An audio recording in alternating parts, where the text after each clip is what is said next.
couple of my professors in college, when like one of my professors in college, when he found out I was going for that big interview that I got in my senior year to interview with Lockheed Martin, when he found out I was going, he told me to be prepared for disappointment. He fully did not expect me to get hired. But all of my political science was my minor. Computer science was my major. Political science was my minor, because I always wanted to really be an attorney.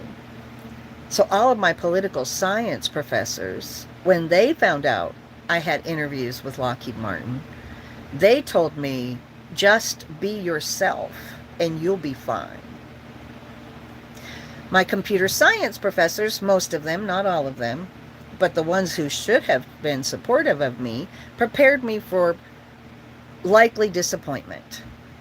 But my political science professor said, be yourself and you'll do just fine. And that was probably the best encouragement that a teacher that I respected could have ever given me. Be yourself and you will be just fine. Because boy, oh boy, I gave them workouts in their classes. I always sat at the front of the fucking class and I was very engaging.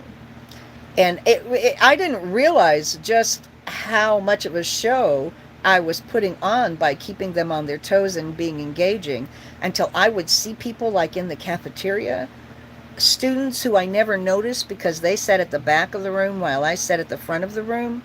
They would see me like in the cafeteria or in the registrar's office, and they would act like they saw a fucking movie star.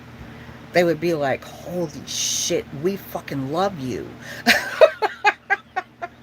I didn't even realize I had an audience. I was just being me. And they're like, holy shit, we fucking love you. You know, like, that kind of encouragement is what gives me the confidence right now to talk with such conviction. We enjoy your company. And Christina, I enjoy you here. I enjoy all of it.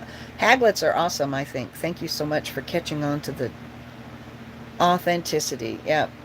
Being our authentic self is frequently discouraged by people who are afraid of what they see when I'm authentic.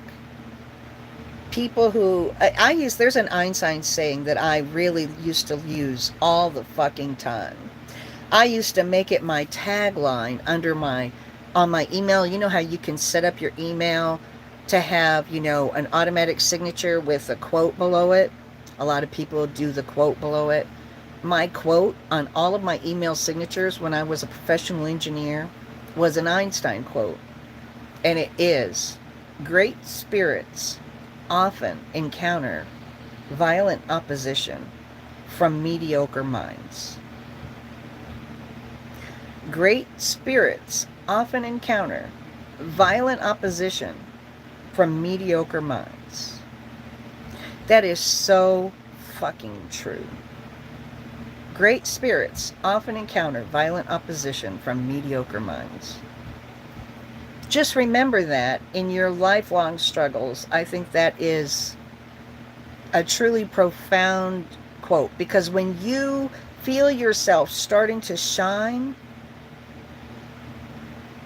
and really making a breakthrough, mediocre minds are going to be the most violent that you encounter against your ideology. And you need to just hold on to that. You are a great spirit, and they are the mediocre minds, and that is just human nature. And you need to hold on to your great spirit, because the more opposition that you get, as long as you know that your heart is true and your intent is pure and honest, then do not let mediocre minds cause you to doubt it. There you go. I love that quote. Well, here's the thing. TikTok is half owned now by a Donald crony. It is half owned by a Donald crony. I can't make 2 pots of coffee. I can't have 2 pots of coffee. My heart will explode. I'm convinced of it. Thank you so much, Tamiko Brown. I will allow this to be, actually, let me save that as a highlight.